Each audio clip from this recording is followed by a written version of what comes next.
We're up to 44 degrees now, 10 minutes past 8 o'clock. Good morning to you, and I wish a good morning to my guest. On the phone joining me is Mary Esparra of Mary's Shelter Tales. We're talking pets today. Hi, Mary.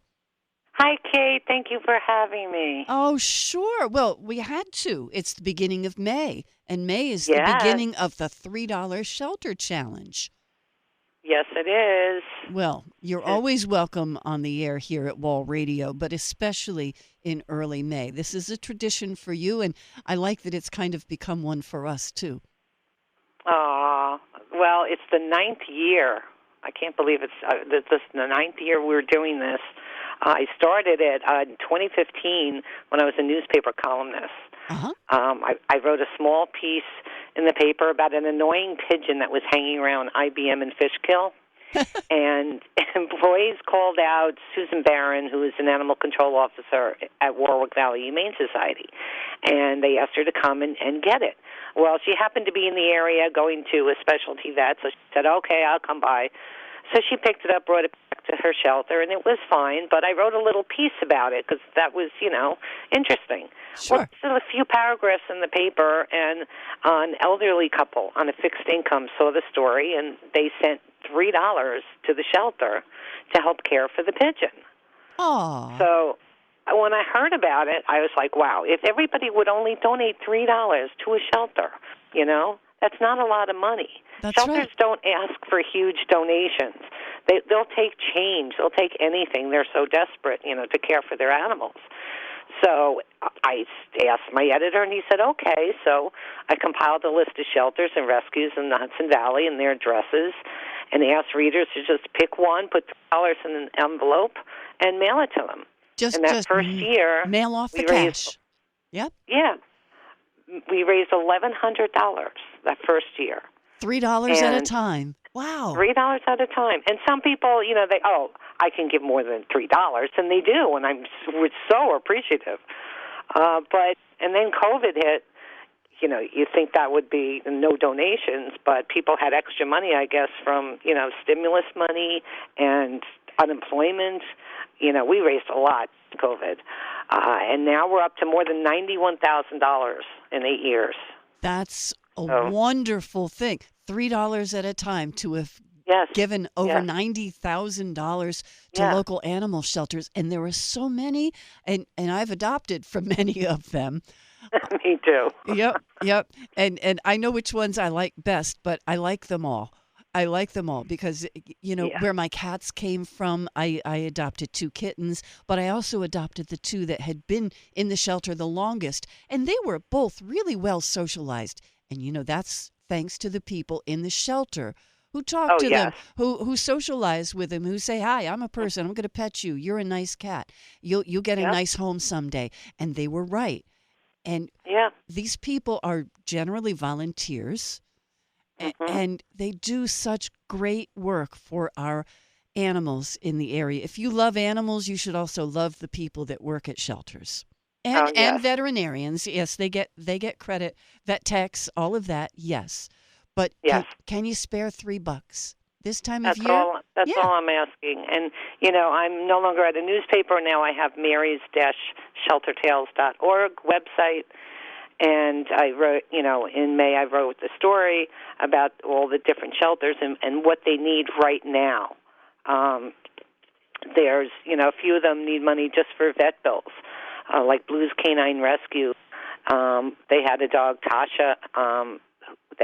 I should say, she's available for adoption. She's a Rottweiler. She needed ACL surgery on her knee. Oh. Okay, and she's in recovery, and that was very expensive. So they're trying to recoup that.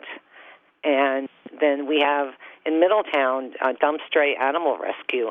Their sole purpose is to collect the stray feral cats in the city of Middletown. And the city donated private property that nobody can know where it is, where she can care for these cats. And they go through 120 cans of cat food and 20 pounds of dry food every day. Oh, wow. So they're desperate for donations. And they have 5 colonies that they're still taking care of in the city. Mm-hmm. Goshen Humane Society, they've incurred $8,000 in vet bills just in the last 4 months this year with different pets, 3 or 4 different pets. There's just so many needs. There's, building repairs at Humane Society. They have Blooming Grove. Humane Society in Middletown is building new kennels, a new addition, and they need money for kennels.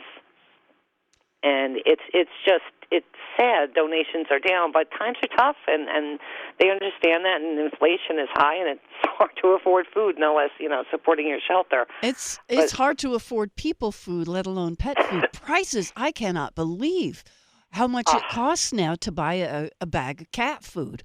I know, the dry kibble I know. even. Wow. It's so much. And cat But, litter? that's what, the beauty of this challenge is it's only $3.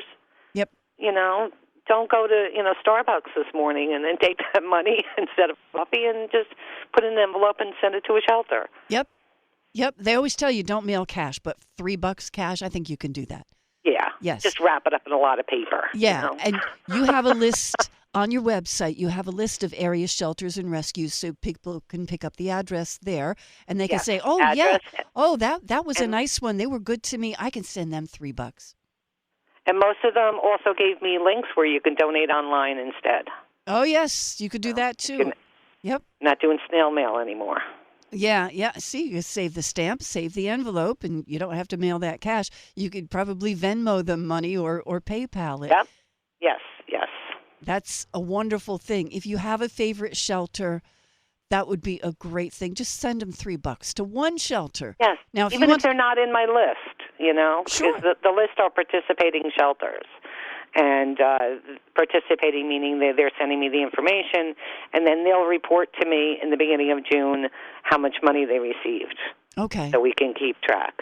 And I sure hope that you're going to top 100,000 total this year. Oh, I hope so. Yes. I hope so. This one is the nail biter this year. Yes. In 9 years to have raised $91,000. Yeah. Wow. In the 8 years of the challenge. This is year 9. This is the 9th. Okay.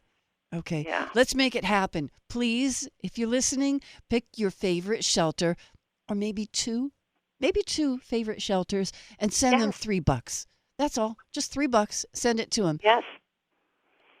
That's so easy, but it makes such a difference by the time enough people get together and make it happen.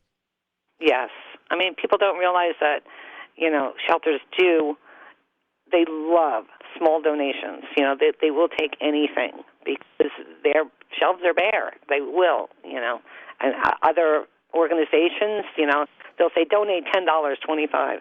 No, this is, change they'll take. That's true. Just, Yeah. You know what? I just cleaned out my pocketbook and it was way too heavy. I'm going to take that and I'm going to turn that into a donation. Yes, definitely. Oh, yeah. Good. Well, it's better than having to buy a new pocketbook because I broke that one because it was too heavy. No, we'll make that work. I know the change starts weighing you down. It does. You're walking crooked and this shoulder is lower from having your bag on it. Yeah. marys-sheltertales.org. Keep in mind when you're typing it in, it's Marys-sheltertales, like a tail on the end of a critter, that kind of tales.org. Take a look, see the website, and figure out what is your favorite animal shelter in the area or even out of the area, but send them a few bucks, please.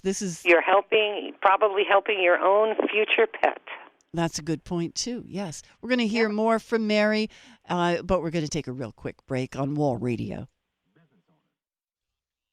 Oh, yeah, you can win $100 from Wall Radio. I mean, just because. Isn't that the best reason? And maybe you can send $3 of that if you win to your favorite shelter for Mary's Shelter Challenge. Mary Esparra is on the phone with us this morning. So, Mary, can you tell us some personal stories of some animals that have been helped by shelters? Sure. Hudson Valley SPCA is looking for funds to help with the vet bill for Trevor. Trevor came to them about 8 months ago at 4 years old with a cleft lip. Oh, wow. soft palate and cleft hard palate. And it's just, I guess, some babies in foreign countries are born with this. Sure. It looks the same. You have to see this sad picture. So that's expensive surgery. So he actually had 4 surgeries, and he needed a special foster home to take care of him and deal with going back and forth to the vet. And, of course, the foster home fell in love with him and is adopting him. That's a wonderful failure. Wonderful. That's a foster fail. That's a foster fail. But, the shelter is still left with the vet bills. Yes, that's the thing. The shelter made sure that he was healthy enough to be adopted, but it cost them a lot of money, and we need to help them out. $3 at a time. Yes. And then over at the Humane Society of Walden, they're asking for funds to buy a pet scale. They don't even have, a dog scale to weigh their dogs. They got in a dog, Betty, who was emaciated, and they really need to track her weight, and it is good also for determining the dosages of medicine because they need to know how much the dog weighs. Oh, sure. Yes. And they're also hoping maybe get enough funds for a doggy treadmill. Then that sounds like, a fun thing, but it's really a necessary thing in the kennel. It's very stressful for dogs, and when you get a dog that is overly, energetic, and they need to run constantly, they need to run. Yeah. They need to run, and, they can get a walk once or twice a day from volunteers, but maybe that's not enough. So if they had the treadmill, it would make them much happier. They can go running on the treadmill and then take a nap for a few hours. Aw. Okay. Yeah, my dog that's came the from Humane Society of Walden. My dog came from the Humane Society of Walden. We shopped a whole bunch of them before we found her, and yep, I've adopted from there before. Okay. Yes. And then Warwick Valley Humane Society is looking for donations for their wildlife fund. In the past few weeks, they rescued an orphaned baby owl and an injured young owl. And they've also, recently rescued a heron, a fawn, baby birds. I mean, humane societies usually are cats and dogs, but not Warwick. They deal with everything, and their animal control officers are on call 24/7 for all different types of animals. And there's been a lot of rescues lately, and there's nothing really in that fund anymore. They really need to, put some cash back in there. Okay. So we just want to stress one more time to people that none of this money goes to Mary's Shelter Tales. This is you saying support your local shelter. Just send them the money. Take care of them so they can take care of the animals. Please just send $3. Yep. That's all. You are the spokesperson for everybody, for the animals, for the shelters. Just this is what is needed right now. Get that list of area shelters and rescues at marys-sheltertales.org. And if you talk to Robin at the Dumped and Stray Cats organization, please tell her I said hello. And I will. I love Robin. She's just endless, tireless worker for those cats. Yes. And, some people don't like cats, but that's because they haven't met one-on-one. True. Cats are such individuals, and the one thing you have to know about them is they have absolutely no sense of humor, which is why they're so funny. Yes. That's the whole thing. Dogs know they have a sense of humor. Dogs make jokes, but cats, oh, no. No. Yeah. No. Oh, good luck. I hope you'll come back on and let us know once you have a total if you manage to pass 100,000 for the lifetime. Of course. Yes, thank you. Of course. Thank you. Mary Esparra from Mary's Shelter Tales, marys-sheltertales.org on Wall Radio. Thank you so much for coming on today. You're welcome. Thank you, Kate. Okay, we'll talk to you again soon. We can slip one song in before the news at the bottom of the hour. We'll make it this one from REO Speedwagon. Can't fight this feeling. Wall Radio.